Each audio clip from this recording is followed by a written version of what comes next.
Hi friends, welcome to news pocket. ఈ దేశంలో హిందువులు ఎంత పిచ్చివాళ్ళో జస్ట్ ఒక 22 ముస్లిం మహిళ చెప్పింది అంటే ఆశ్చర్యపోక తప్పదు. ఎందుకంటే ఆ అమ్మాయికి ఉన్నంత క్లారిటీ హిందువుల్లో సగం ఉండింటే కనుక ఈ దేశం ఇప్పటి వరకు ఎదుర్కొంటున్న ఇన్ని సమస్యలు అనేవి అసలు ఉండేవే కావు. రీసెంట్గా మహారాష్ట్రలో మున్సిపల్ ఎన్నికలు జరిగాయి కదా. ఈ ఎన్నికల్లో ముంబ్రా అనే కాన్స్టిట్యుయెన్సీ ఉంటుంది. ఇందులో ఏకంగా 80% ముస్లిం జనాభానే ఉంటుంది. ఈ 80% ఉన్న సమయంలో ఎంఐఎం అక్కడ పోటీ చేసిన తరుణంలో 5 కౌన్సిలర్ స్థానాలను గెలుపొందింది. ఈ 5 కౌన్సిలర్లలో సెహర్ షేక్ అనే ఒక అమ్మాయి కూడా గెలుపొందింది. ఈమె ఏజ్ జస్ట్ 22 ఇయర్స్ మాత్రమే.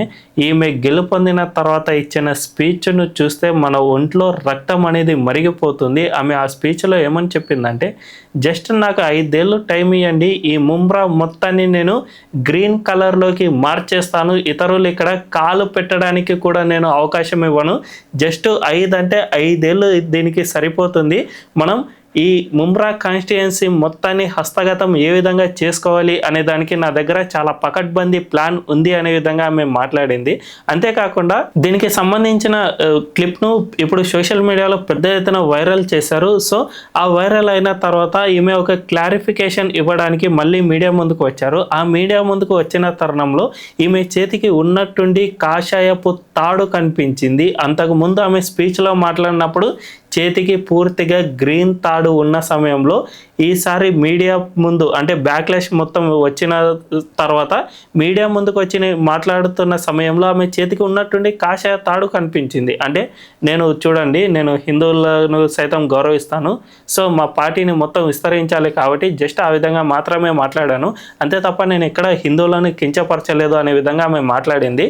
సో స్పీచ్ ఇచ్చేటప్పుడేమో చేతికి గ్రీన్ తాడు అయితే బాగానే ఉంది. ఆ తర్వాత ఆమె క్లారిఫికేషన్ ఇచ్చుకునే సమయంలో మాత్రం కాషాయం తాడు కనిపిస్తూ ఉంటే ఆమె హిందువులను ఎంతగా పిచ్చి వాళ్ళని చేయవచ్చో జస్ట్ 22 ఏళ్ళకి ఆమె కనిపెట్టింది అని మనం తెలుసుకోవాల్సిన అవసరం ఉంది. మన హిందువుల్లో మాత్రం ఈ మార్పు అస్సలు రాదు. ఎందుకంటే మనం ఎన్నేళ్ళు వచ్చినా మనం ఇలాగే ఉండిపోతాం స్తబ్దుగా.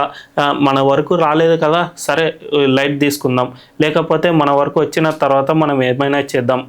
ఎవరో కొంతమంది సోషల్ మీడియాలోనో లేకుంటే గ్రౌండ్లో ఎక్కడైనా సమస్య వస్తే వాళ్ళు అక్కడ పోరాటం చేస్తూ ఉన్నారు కదా, మనకెందుకులే అని తీసుకుని లైట్ తీసేసుకుంటాం. అంతేకాకుండా కొంతమంది ఏ విధంగా అంటే, సరే నేను ఈ టెంపుల్కి పోయి వచ్చినా కదా అండ్ నేను హిందూ ధర్మాన్ని పాటిస్తున్నా కదా సరిపోతుంది, ఒకరు సోషల్ మీడియాలో మంచి వీడియో చేసినప్పుడు దానికి ఒక లైక్ కొడుతున్నా, ఆ ఛానల్ని సబ్స్క్రైబ్ చేసిన, ఇక్కడ వరకే సరిపోతుంది అని అనుకునే వాళ్ళు చాలామంది ఉన్న సమయంలో జస్ట్ 22 ఏళ్ళ అమ్మాయి ఇంతగా పకడ్బందీగా స్పీచ్ ఇస్తుంది. అంతేకాకుండా ముంబ్రా కాన్స్టిట్యుయెన్సీ మొత్తాన్ని 5 ఏళ్లలో గ్రీన్ కలర్లో మార్చేస్తాను అనే విధంగా స్టేట్మెంట్ ఇస్తుంది అంటే అది ఎంత ప్రమాదకరమో అర్థం చేసుకోవచ్చు. ఈమె కూడా ఈ బ్యాక్లాష్ వచ్చింది అని స్పష్టంగా కనుక్కున్న తర్వాత వెంటనే కలర్స్ మార్చేసింది అంటే ఇన్నాళ్ళు ఈ దేశంలో అన్ని పొలిటికల్ పార్టీలు చేసింది ఇదే.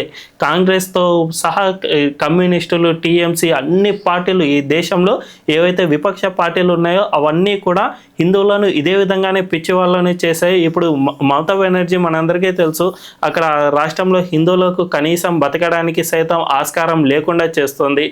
ముస్లింల నుంచి అల్లర్లను ప్రేరేపించడం, రీసెంట్గా వక్ఫ్ బోర్డుకు సంబంధించి అక్కడ అల్లర్లు జరిగాయి. ఆ సమయంలో కొన్ని వందల మంది హిందూ కుటుంబాలు వెస్ట్ బెంగాల్ను వదిలి పారిపోవాల్సిన పరిస్థితి ఏర్పడింది.